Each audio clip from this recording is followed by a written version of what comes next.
Hey guys, this is Drew from How Was Movies, and thanks for joining us on the third How Was It podcast.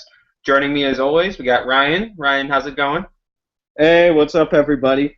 Ready to be back for our third hangout? I think after seeing the last two, I think you could start a drinking game where every time Nick doesn't know what he's talking about, you drink. Every time I touch my head, you drink. And every time we call into question Wolf's favorite sports team, you drink. And I think you'd have alcohol poisoning by the end of the night. And we can add one where every time we talk about the Raiders, you have to take a shot. And every time we bring up the NFL, just the NFL in general. Every week has turned into an NFL preview. It's clearly clear to tell what our favorite sport is. But Yes. also joining us, we got Wolf Nick. How's it going? Hey guys, since Nick can't be here, I thought we'd get the picture of him winning Freshman Conference Player of the Year for volleyball. Look at those. Look Look at at that beard. That beard is glorious. I think he might be homeless in this photo. Went through a rough patch in his life, but he pulled out. I like the mustache. You know, like it. He's got the good like chin strap, and then the mustache is almost there. It's trying really hard.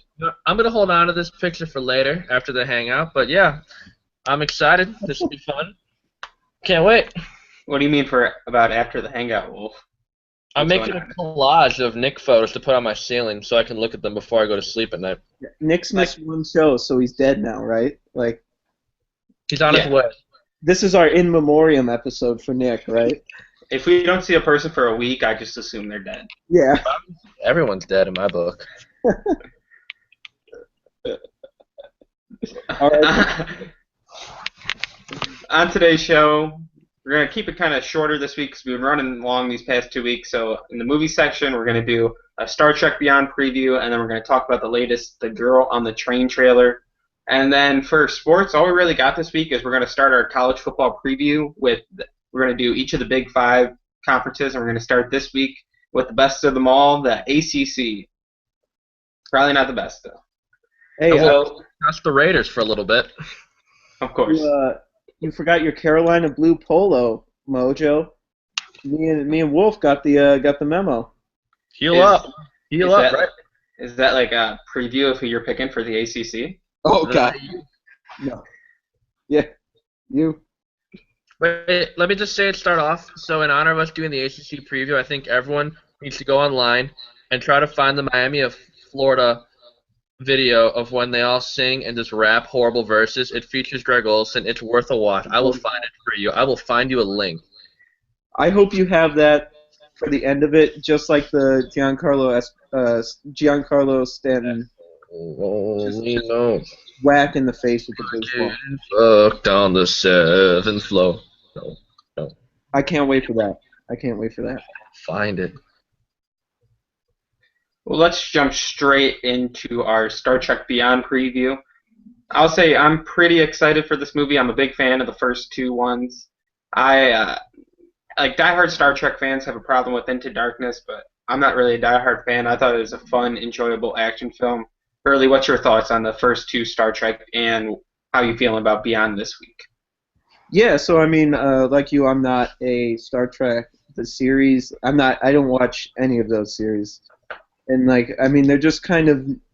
They're like I like a lot of these like nerdy things, but that's almost like too nerdy for me. I like what they've kind of evolved into now with these movies, where the movies are almost like action movies. But I'm definitely excited to see this one because I like the last two, and we've got a new director this time, so it'll be interesting to see how. Is it Justin Lin? Yeah, Justin Lin, Fast and Furious director previously, now taking over for J.J. Abrams while he was doing a little movie called Star Wars. Wolf, are you excited for Star Trek Beyond? Have you seen any of the previous ones, or what's your thoughts on just the series in general? I've never seen the first two. I don't know. I never had really had the interest, but all the trailers I've seen for this most recent one look pretty sweet. I don't know the story very well, but just like the female character who seems to be working with like Chris Pine and his people, she just like I don't know like what she is or like where she's from, but like she just looks really cool, and the villain looks like awesome. It does look like a really like a big action movie, something that I'm like really excited for. I don't really know anything about it, but just all the trailers make it seem interesting, and I was watching the Colbert Show, and the guy that plays Spock was on there, and he just seemed like a good actor, a good guy. So I don't know. I'm excited. I probably won't understand what's going on because I haven't seen the first two. But every time I see like a Star Trek preview, my mom always makes a comment about how my uncle was a huge fan, and she doesn't like Star Trek because it was always on the TV. I don't know why. She just doesn't like it. But I don't know. These look good. I love Chris Pine, so I'm I looking feel forward like to it. Star Trek movies are like the Star Trek movies for people that didn't watch the show. I feel like there's things there for both people that did love the show and didn't, because you get these old reiterations of these old characters, but it's still like an action movie, and like I'm hoping that that's what this one will be, like a almost like a summer action movie, because we have not had a lot of really good ones this summer. So, which I feel like we've been saying that a lot, but I really want to see something. I really want to see a good like summer movie at some point. Yeah, and with Justin Lin, we're going to get good action, but I'm worried a little that it's going to be a little too much action. With that first trailer, I don't know if it was just the Beastie Boys song, but the first trailer didn't wow me. Then the next ones they did when they went into Kirk's like trying to live up to his father and all that when he was talking to Bones and all that. But the first trailer just didn't wow me. There's that scene where Simon Pegg's character he jumps like off the pod and grabs the ledge, and it just seemed too much out of a Fast and Furious movie, and it kind of didn't seem like it fit in with a Star Trek movie. That's Right. my really only concern going into the Beyond this weekend. But I've always liked Star Trek for the fact that it's a lot different than Star Wars in the sense that like Star Trek is like sci-fi, like Star Wars I feel like is just other stuff, like just like people being people, just elsewhere. I always thought Star Trek liked to pull in different sci-fi characteristics that I always thought made it stand out. Yeah, Star Trek's a lot more about like I feel like it's a lot more about space exploration and like these different types of societies and things like that, as opposed to Star Wars, where like I mean most of the main characters in Star Wars are like humans. Like Yeah. Han Solo's human, Luke Skywalker's human, Leia, like so these new characters like Chewbacca and Yoda are not the normal in Star Wars, but you do get a lot of alien characters in Star Trek, I feel like. So I'm looking forward to that too. Yeah, it's a good point. Yeah, in Star Wars, all their stories are more like personal. They're more kind of like dramas, and Star Trek films they're more they're more geared towards just sci-fi and action. Like the first one with the Rothmans, I didn't say that right. Romeo? Romulans. There you go. There you go.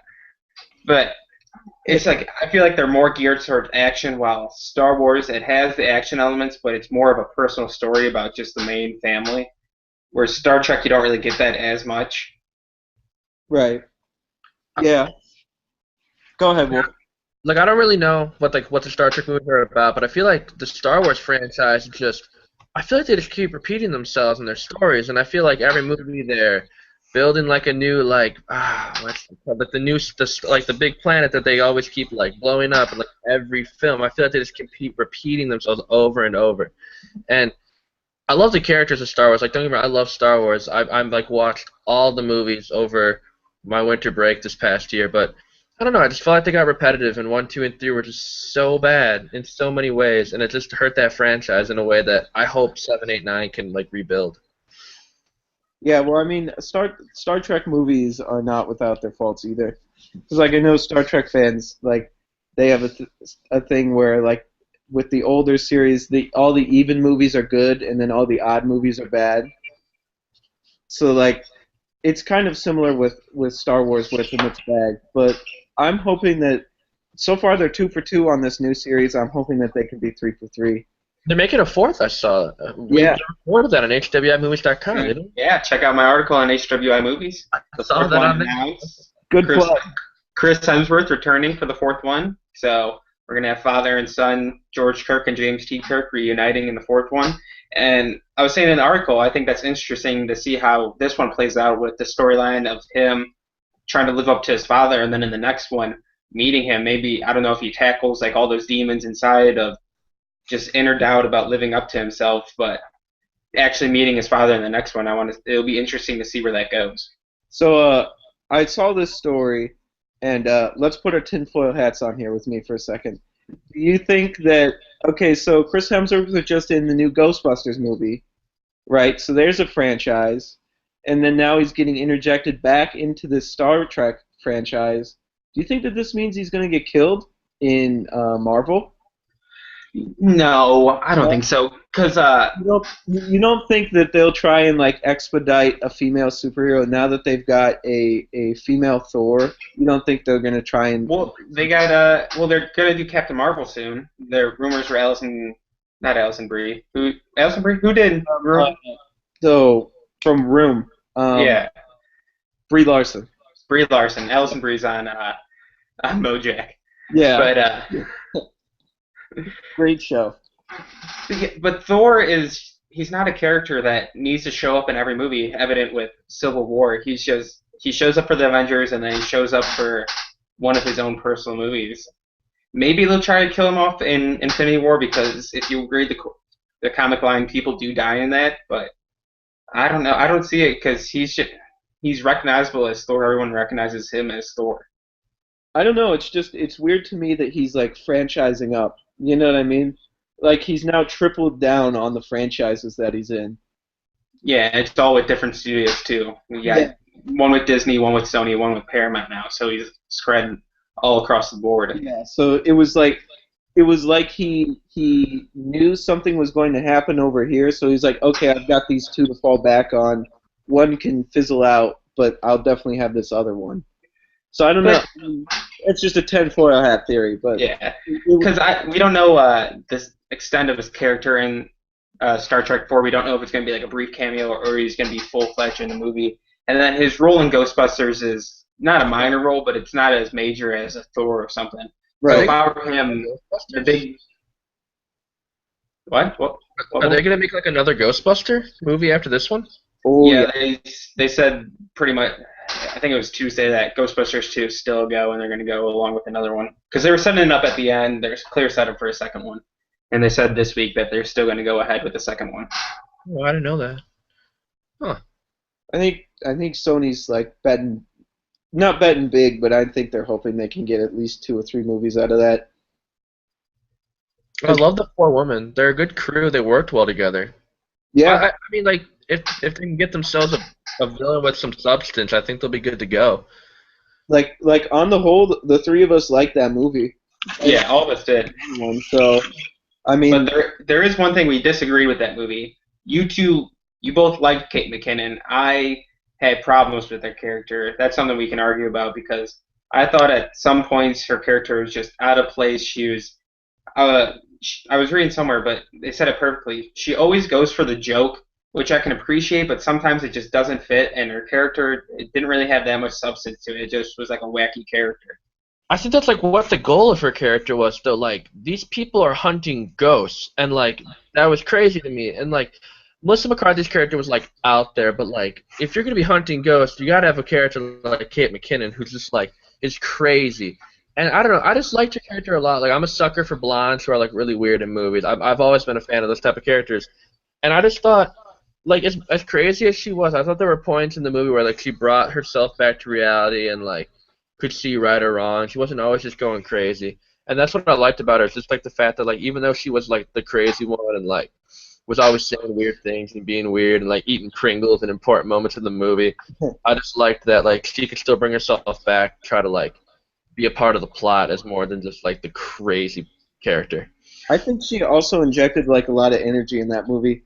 Like I feel like some of those scenes would be a lot more like I don't think that the inventions of some of these like new ways to capture the ghosts would have been nearly as like cool or fun.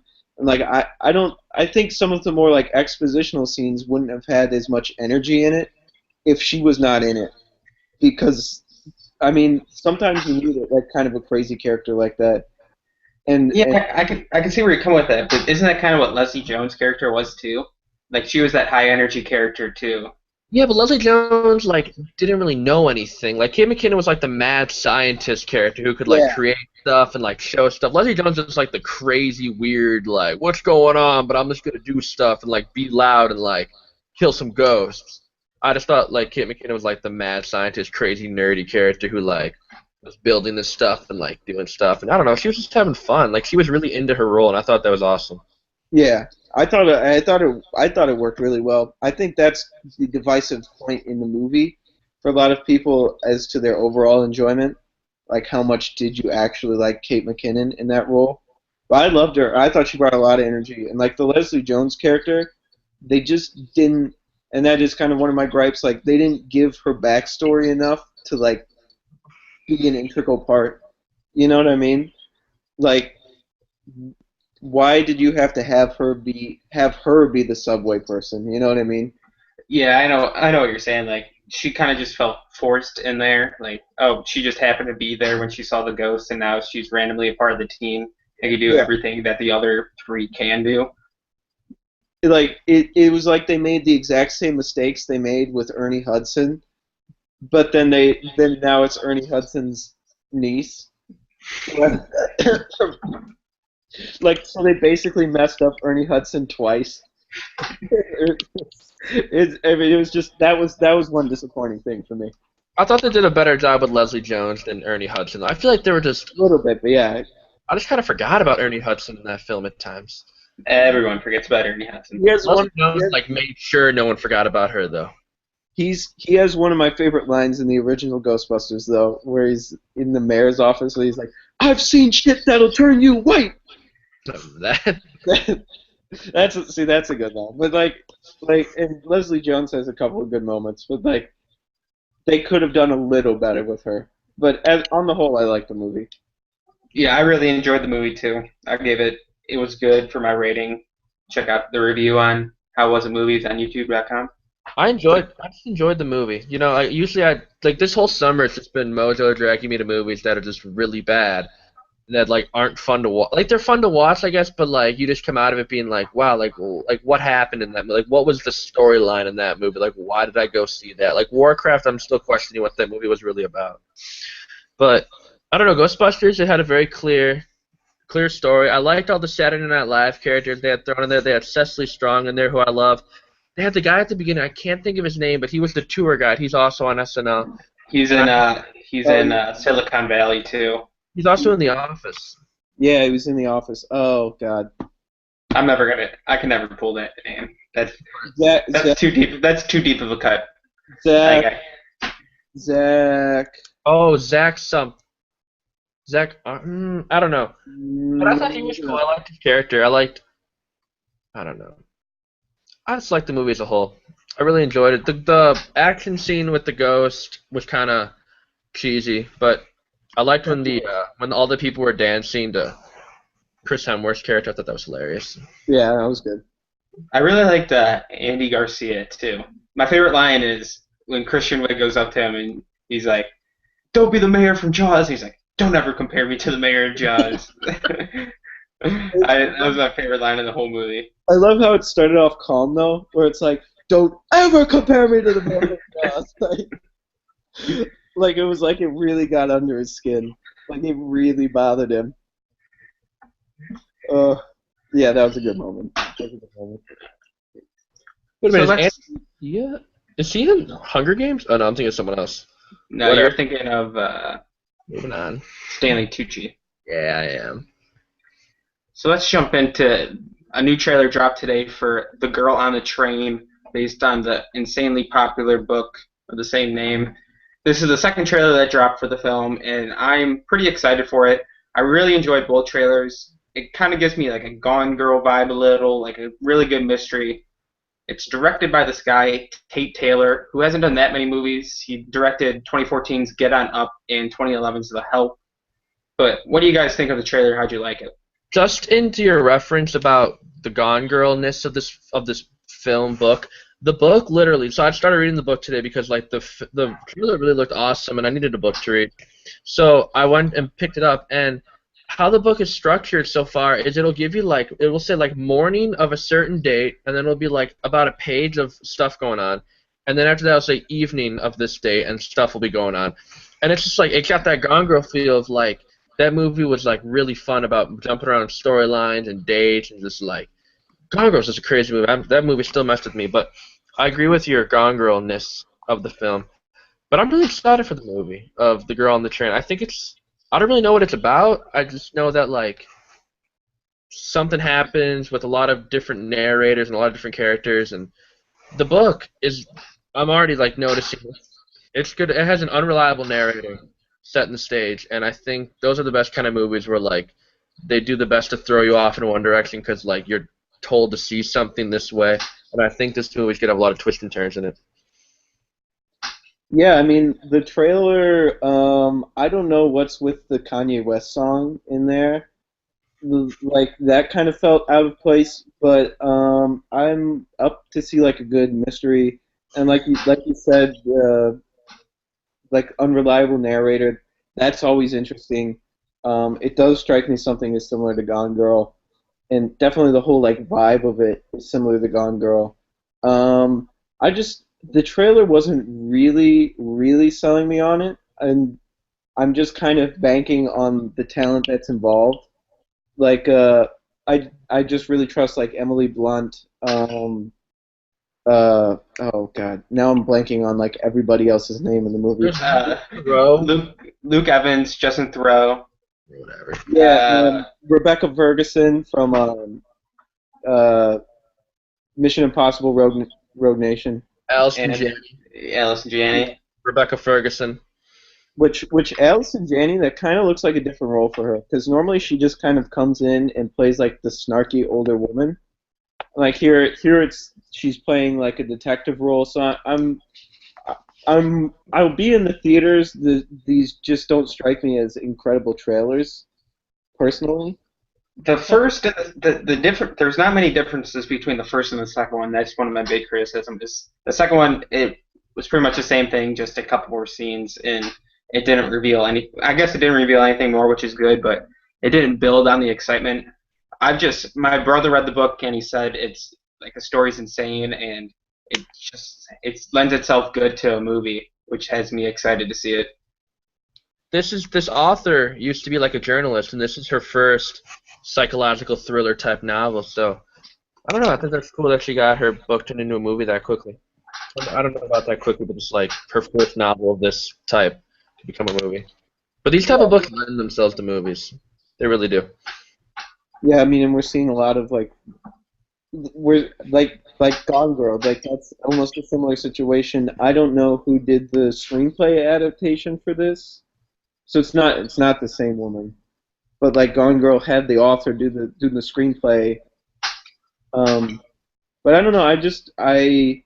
I'm ready to hear what you have to say about the book, Wolf, when you finish reading it, and I'll be in the theater for the movie. Like the book, I'm already like noticing the thing about the unreliable narrator because it has the perspective of the girl on the train, so to speak, and like she is calling characters that you get to know a little later on different names than there actually are. So like you don't really know what's really going on and who knows what. And I don't know. I'm just excited to really like dive into the book. I just started. I'm only 30 pages in, but it's like 330 pages, and I'm expecting a lot to happen in this book, and I'm excited for it. Yeah, I'm up for the movie. I'm in. Speaking of Kanye and trailers, this is the second trailer in 2 days that he has a song featured in a trailer. I think he has like a deal with Hollywood studios where his music has to be played in trailers because Heartless was in this one and can't remember which song was in the Magnificent Seven trailer. You see the trailer for Through Hell and High Water? No, I don't even know what that is. I saw the first trailer. Oh, it's good. That was with Chris Pine and Jeff Bridges. Yeah, the trailer like it had me in the first half, and then it just kind of kept going. But also, I was like, I'm in. Like, I'll see this. Like Jeff Bridges, Chris Pine, like what in the South? Like I'm down. I'm in the theater. Yeah. Kanye with the price must have just dropped on like his mid 2000s hits. Because like Heartless hasn't been like a big Kanye song for years. Yeah, that song came out like when we were in like elementary school. I remember, Yeah. so that was a long time ago. like that song was old when I got like back into it in like freshman year of high school. It's a great song though. Oh, I think in the Magnificent Seven trailer, it was out of place, but I think it kind of served the Girl on the Train trailer a little bit better because it was like I don't was it the actual version or was it like a kind of remixed It was like a version? weird like cut version, kind of like Yeah. computerized. It was weird, but it was good. They did that thing that they've started doing where they take popular songs and they either like key them down and then slow them down, or they get like a really like somber cover of it. Like what is the? There was another trailer that just came out that did that. Well, like they did that in the first Magnificent Seven trailer with House of the Rising Sun, where they added in some like background vocals and they slowed it down a lot, and then you hear like the chorus of it. So they've started doing that a lot with trailers. But I don't know, the Kanye song kind of bothered me a little bit. But maybe that's just because maybe that's just an issue with all those songs and trailers. Maybe that's not And this one. and in trailers, the music can be the most important thing on what sells a person.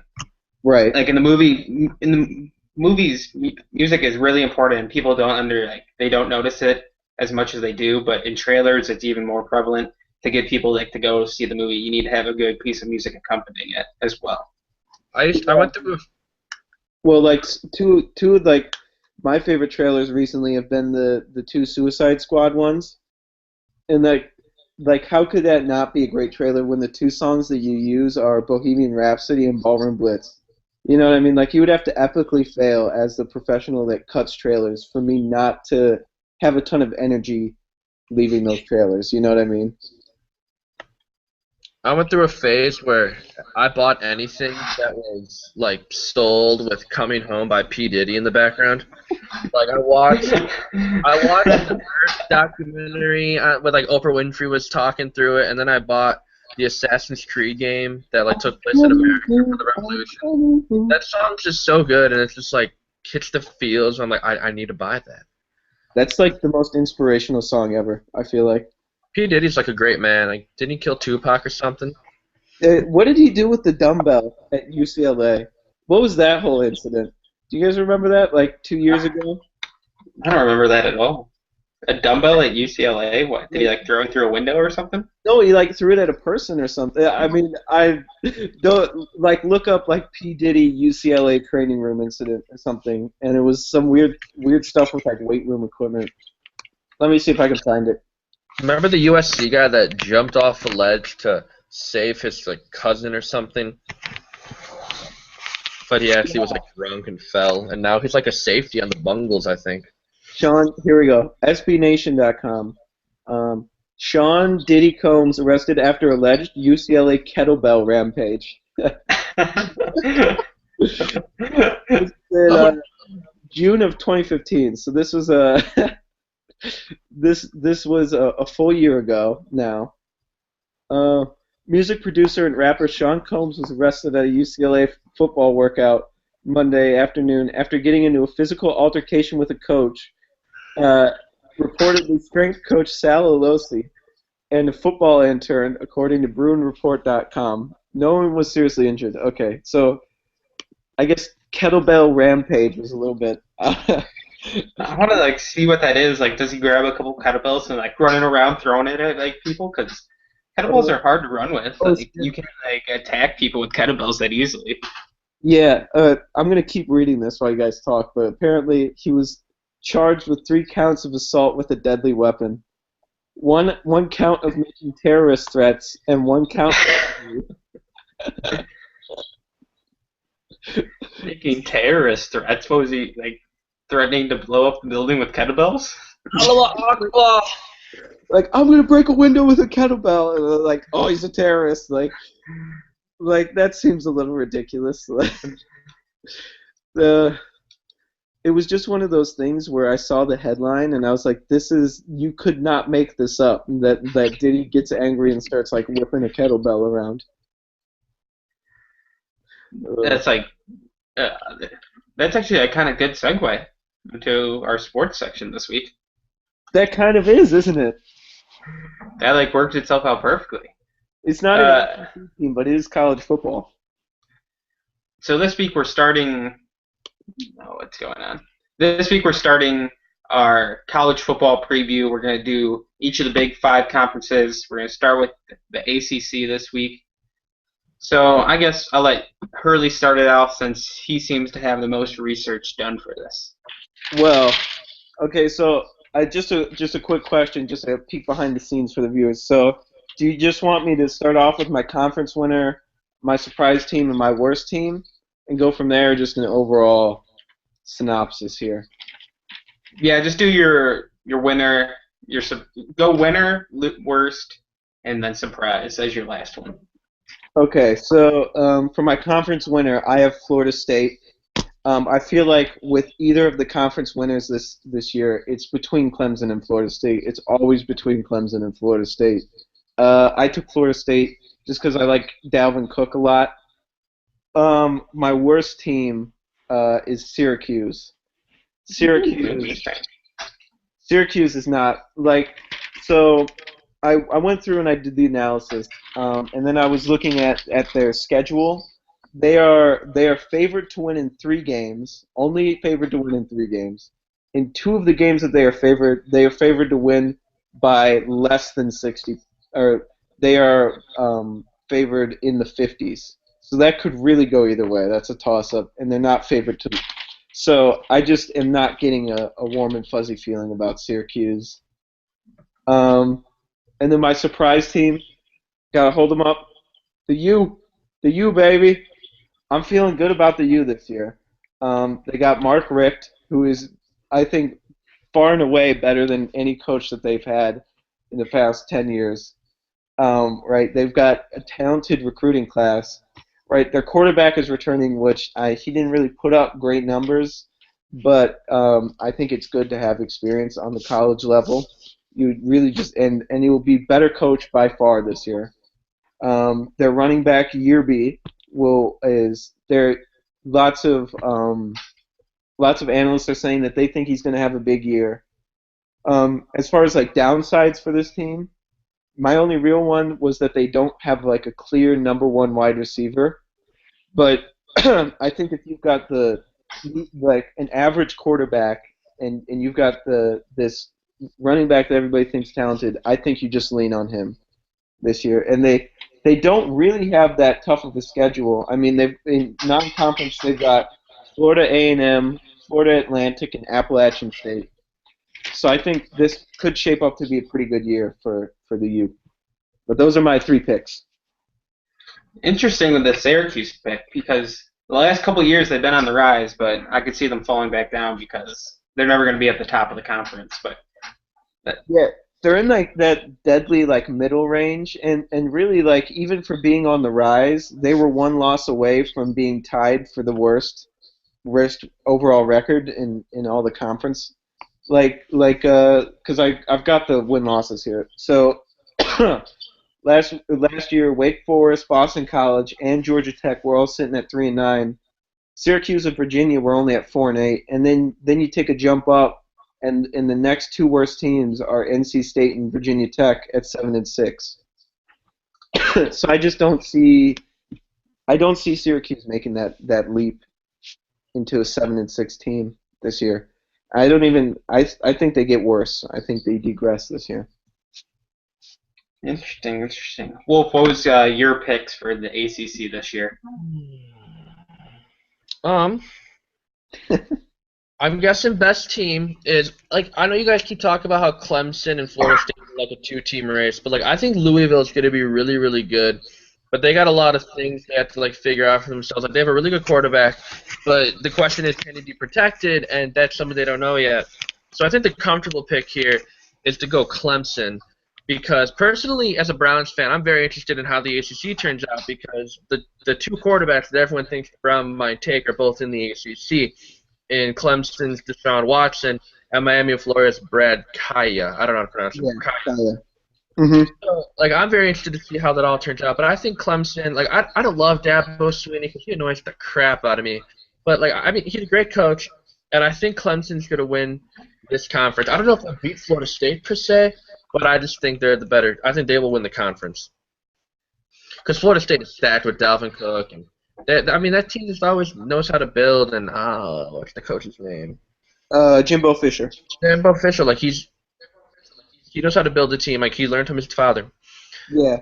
My bad team, I don't know. There's no team that really stands out to me as being terrible. They all have something. Like Wake Forest has a good defense. Like Virginia's got a good running back. But like, I guess I gotta go with Georgia Tech here because Do they Georgia still have that coach that runs the triple option? They do. They do. They do? Like Georgia Tech was I think supposed to be really good last year, and they ended up being 3-9, Yeah. and they got worse. So what is there to make me think that they're going to be anything better than 3-9? Honestly, but maybe they'll figure it out. They have a third-year returning starter at quarterback, so I think he might be able to lead them to something. But I don't know.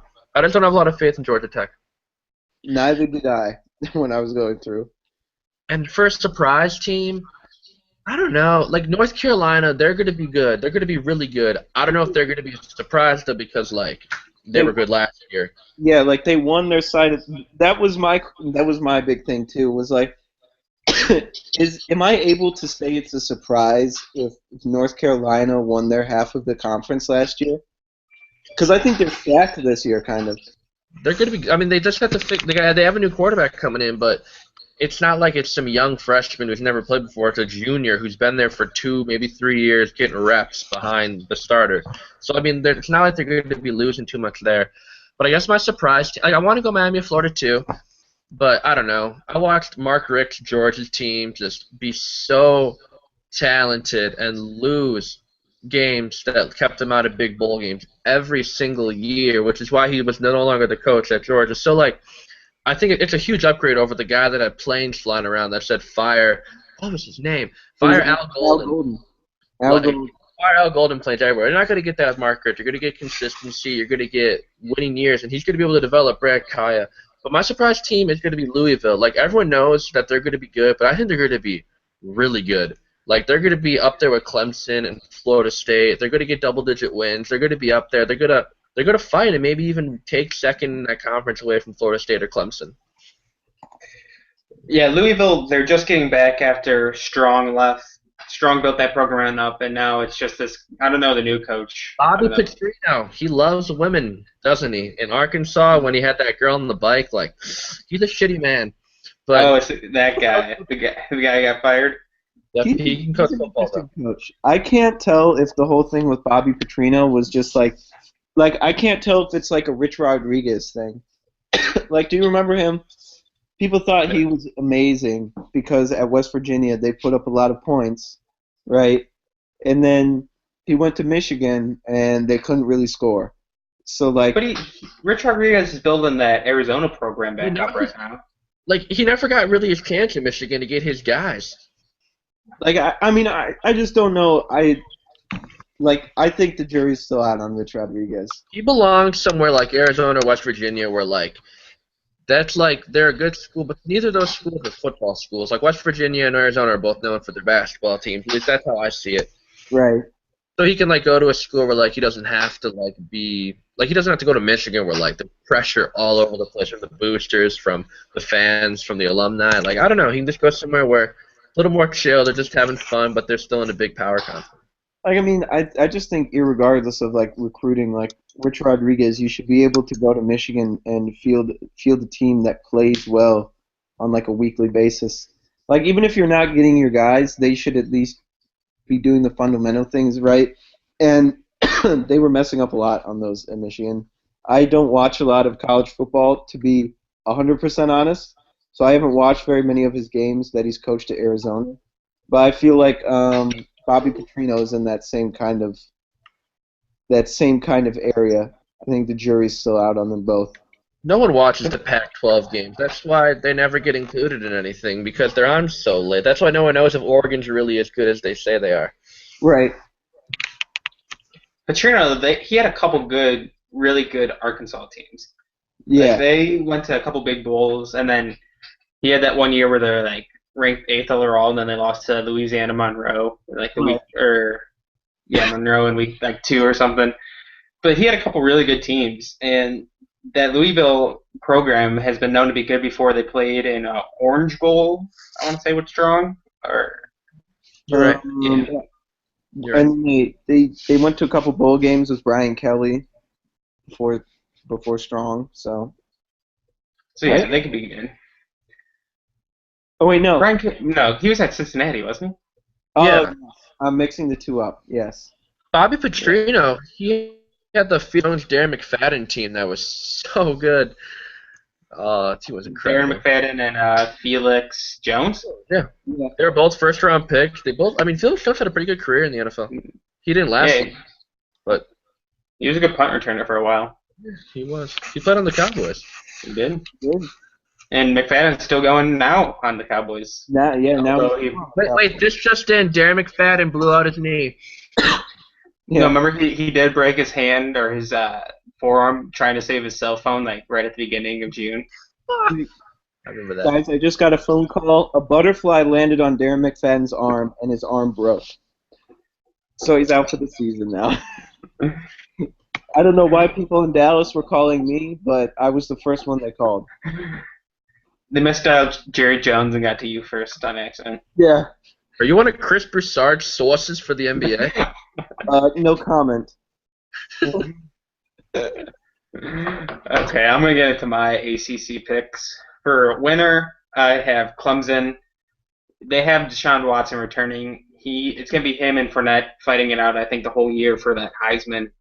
And they did lose a big piece in that defense with Shaq Lawson and that other DN that played that crazy in the game national championship. I'm forgetting his name. Got drafted really high. I'll look it up. But then he played crazy in the national championship game, and that grazed his stock a bunch. But I still think the ACC is probably the weakest Power 5 conference, and I think Clemson, they're going to have tough competition with Florida State, and Louisville is going to be pretty good this year, but I think they're going to go either 11-1 or 10-2 and win that conference. For my worst team, I always hate to pick on the little guy, but it's going to be Wake Forest again. They're always bad. I have a stat here which proves that they were terrible last year. They were one in the two FBS programs to average fewer than 20 points in the game. Ooh. The other program was probably the worst college football team of all time in that Kansas team who went 0-12. KU. That KU team probably is the worst Division I college football team I've ever seen. Shout out to our buddy Brad. Yeah, had to bear those games all year long. Yeah, I don't have anything good about Wake Forest on here. Because there's nothing good about Wake Forest. Like, when's the last time they had a winning season? I remember 10 years ago they were ranked, but I don't think they've been to a bowl game in forever. Chris Paul go to Wake Forest. That's about all I know Wake Forest for. Tim Duncan went to Wake Forest too. Like at least for Syracuse, I have Jordan Fredericks is solid.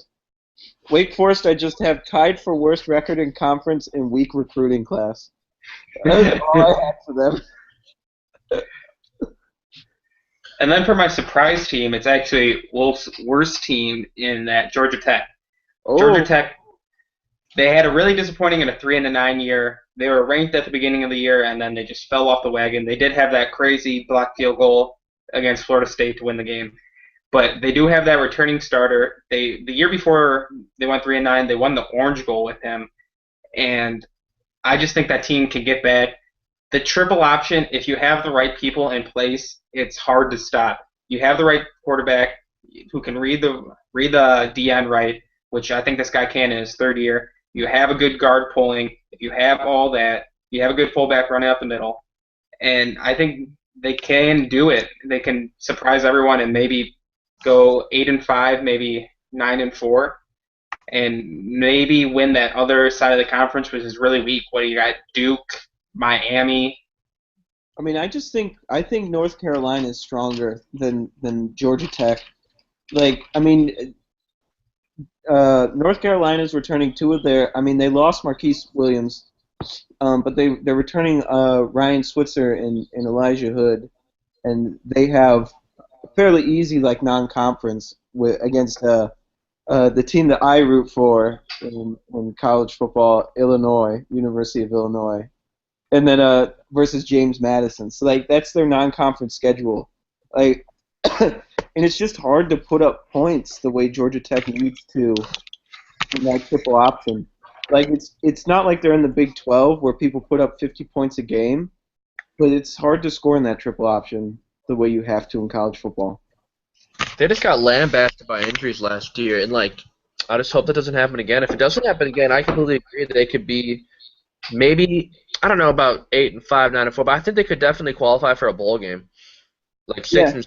Like, I could definitely see them being 6-6, but I don't know. I just hope they can stay healthy. I could see a 6-6 out of them. I would be happy with that. Yeah, I think Georgia Tech's always like the team that surprises people though, because people never expect Georgia Tech to do that much, and when they do expect them to do a lot, they always disappoint.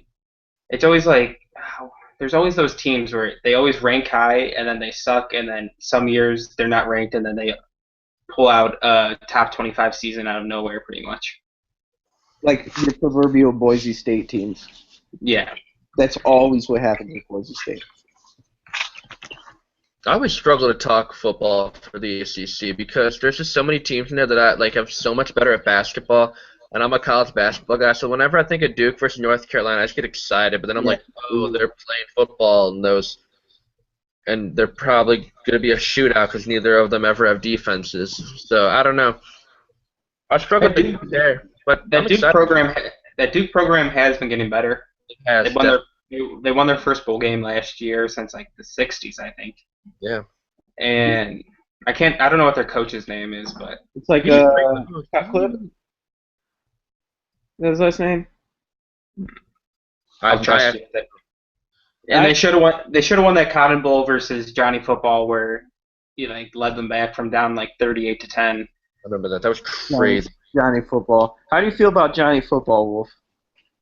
How do you feel about what he did to your Browns team? He didn't do anything. I don't know what made anyone in the front office think, oh, this is a good pick. This is smart. Let's take the guy who has a lot of problems, and maybe he'll be good. Because that's worked with everybody we've taken like that. Justin Gilbert was another good pick that year. Really worked out. It's like they knew Johnny Manziel was another Ryan Leaf, and they took him anyway. It was amazing. I've been having this argument a lot lately. I wouldn't put Johnny Manziel on the same level as Ryan Leaf, though. Because Ryan Leaf wasn't that good at football. Johnny Manziel at least had some moments of promise in the NFL. But like the Ryan Leaf level of being just a troubled human. Yeah, you sure. Know what I mean? Like the Chargers should have known with Ryan Leaf, and like everybody knew with Manziel, and the Browns still took him. I mean, the whole pick there, like, I would probably hate it more, like, if we had taken him at number 7, but instead we took Justin Gilbert, who ended up being a really, really bad at everything he did, terrible teammate, terrible person. Anyone else watch the Monday Night Football game last year when the Browns lost to the Ravens on that block field goal or whatever? But anyway, when he just got, like, leveled on a kickoff return, like, I thought his back, like, he almost pulled a Johnny Knox. Ugh. Should we talk about how they're thinking about in college football eliminating the kickoff altogether? Yeah, I mean. Yeah, like they're trying to do it because kickoffs have the most percentage chance of getting a concussion on the play because it's just the two sides running full speed at each other. So they're thinking about like starting it. They've already started at like Pop Warner levels, but working it up through high school and then to college, then to pros, where they just eliminate the kickoff altogether and just start at the 20 or 25-yard line. Remember Eric LeGrand? Yeah. Poor guy on Rutgers? Right. The poor guy can't really like walk anymore because of a kickoff return. I have very very intense feelings about kickoff and kickoff returns. I definitely think that they should have been eliminated a long time ago. Not because I don't enjoy watching the plays, because watching a kickoff or a punt return, or I guess this would only be a kickoff return. Watching a kickoff return get taken back is one of the most electrifying things you can see. But having played high school football and being on a kickoff return team, I would just run backwards, turn around, and get killed out there. And I'm surprised I haven't gotten concussed. Like I'm surprised I didn't. I'm surprised I didn't turn around, get laid out, and like just wake up in a hospital room. So it's just not a safe play. Like Mojo, you can attest to this. I hated kickoff return. Yeah, Like I just because don't. you just put your body out there, just you're open to get hit at any point out of nowhere, and like you can't protect yourself on a kickoff return at all. Especially from the returner's standpoint. Like as a blocker, like I would run, turn around, and this guy had 20 yards of steam running straight at me. How is that even remotely fair for me? Like the fact that kickoff even gets returned sometimes is absolutely amazing to me. I hope they get rid of punt returns. Those are terrifying because like both sides have the opportunity to get like brutally injured. Because like the guy's trying to catch the ball and like he's got people just bearing down on him and like he calls for the fair catch, but then sometimes the people aren't paying attention. Hmm. And, like they're just trying to get to the guy. Like that's their job is to hit the guy. Then they just I'll never forget. I don't know who was playing, but I was watching this game one year, college football, and this guy's like going like this, ready to make the fair catch, and he gets leveled. Like the man is down and out. I'm just like, oh my god, like he could be dead. Like both guys are hurt. Like he's got a family, and like I don't know why they do kickoff, like why they do punt returns. Like they could just have the guy punt the ball wherever the ball lands. That's where they get the ball. I It's don't understand. Punt returns are too integral to the game though, because so much can happen on a punt return, so much can happen on a punt. A kickoff, it's easier just to start at the 25-yard line. like No, but I'm saying if you get rid of one, you can just get rid of both. Like they can just get rid of both, and no one would. If they get rid of both at the same time, it's like okay, they're gone. No, because on a kickoff, you could because a kicker is never going to kick the ball, shank it straight to the right on a kickoff, but on a punt, that can happen, and it could change the whole integrity of a game. And then they place the ball. And that's what I'm saying. I say you punt the ball, and then where it lands, like where the ball hits the ground, that's where they get the ball. So if they shank it, they place. Yeah, but then that gives an unfair advantage to the punter, who could just, if they know there's not a returner back there, they're not scared, so they could just place it wherever they want to.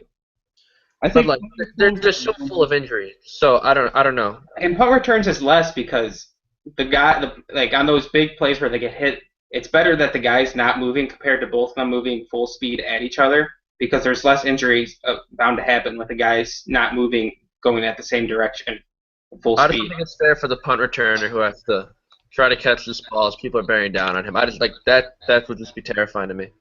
like I mean just kick returns are just like there's such violent plays, and I feel like the only reason that they're still in the league is because you have these old school like football enthusiasts that say like that's not part of the game, like or like that's not how this game is, and like these are the same people that are against like regulations for trying to prevent concussions, which are never going to prevent a concussion, but I at least like that they're trying to crack down on helmet-to-helmet hits.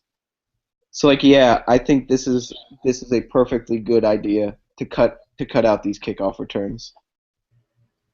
Like I think the game needs Yeah, like with those guys you were saying, like the football purist or whatever, they're playing at a time where the players now today are just bigger, faster, and stronger than we've ever seen before, and they're only getting more and more stronger as they're going to go down the line. So you just have to protect player safety. That has to be the number one concern at all times in the game is player safety, because in NFL that's the shortest career. They don't make that. They make what, the third out of the big four in the amount of monies, and it's scary to be an NFL player because on one play your whole career could be over, and it's like in a second on one hit. right. Yeah, and like you said, the game has just changed, and the players are so much more dynamic now. Like being a Bears fan, like William the Refrigerator Perry, like everybody knows him as like the big guy from the '80s, like the huge guy nobody could tackle. He's a relatively undersized lineman if he plays nowadays. And not only have those guys gotten bigger, they're also faster now. They can run 40 yards in like 5 seconds now, 5.5 seconds. So Everyone's an athletic freak who plays Yeah. football, and they all just I don't know how anyone can play football in the NFL level and like come out of them like even close to being the same. yeah, And I mean they don't obviously, but Yeah, you really can't be like. No matter what, if you play NFL football, you're going to come out with some lasting injury somewhere on your body probably, because Right. it's just too hard.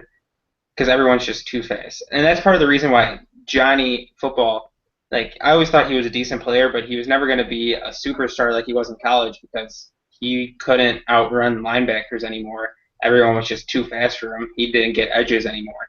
I think Johnny Manziel could have been a really a pretty good quarterback if he had just buckled down and like played the game and not went out and partied. Like if he had listened to his coaches, made an effort. I think he could have been a really good player, but he never made the effort. Like he could run around. He kind of reminded me of Russell Wilson, the ability of him to like move out of the pocket and make a throw, but he never wanted to learn how to be a pocket passer.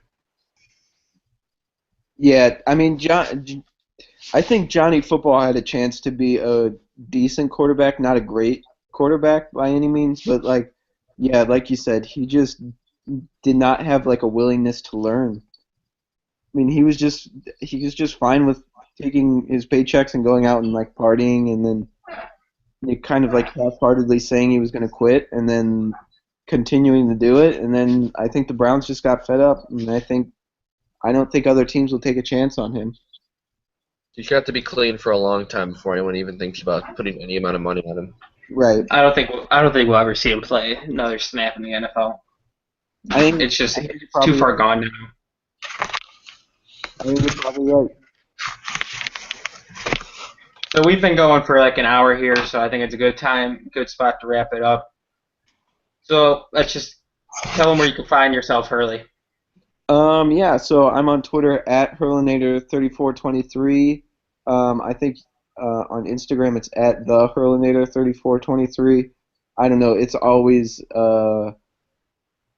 like the Wild West trying to get those names on social media. But yeah, and then go to HWI Movies where I post columns. Where can the good people find you, Wolf? Mojo, I'm gonna have you go first because I want everyone to leave here listening to the Miami of Florida 7th Floor Crew back when Greg Olson. I want everyone to leave with that last minute. So you go first, and then I'll close it out. Okay. That sounds good. We should probably give a warning, though, before, because isn't that pretty vulgar? That doesn't Greg Olson say some things in that he wouldn't be proud of today? We're not going to get to that. We're just going to do the opening, get a little chorus in there, and then I'm going to leave the link in the bio. Oh, okay. Well, you can find me on Twitter at Mojo5210. I'm on Instagram at MoMoneyMoMojo. And be sure to check out HWI Movies. I posted a couple movie articles yesterday. I posted one today on Raw. And I might have something going up tomorrow on SmackDown. Draft tonight. And yeah. So Wolf, why don't you lead us out? As Hurley's saying, save the ocean. I did a report on that at school. Save it. I'm telling you right now. Save the ocean. Save the ocean. Find me on Twitter, SWolf10, I think. Maybe SWolf21. I don't know. It'll probably be changing soon anyway. You can friend me on Facebook if you want to. Sam Wolfcool, hit me up.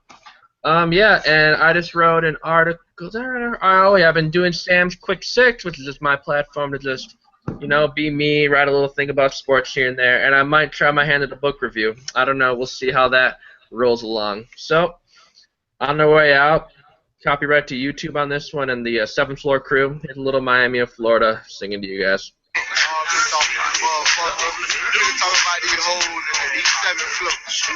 Wait for it. If your hoe only knows that she is getting fucked on the 7th floor.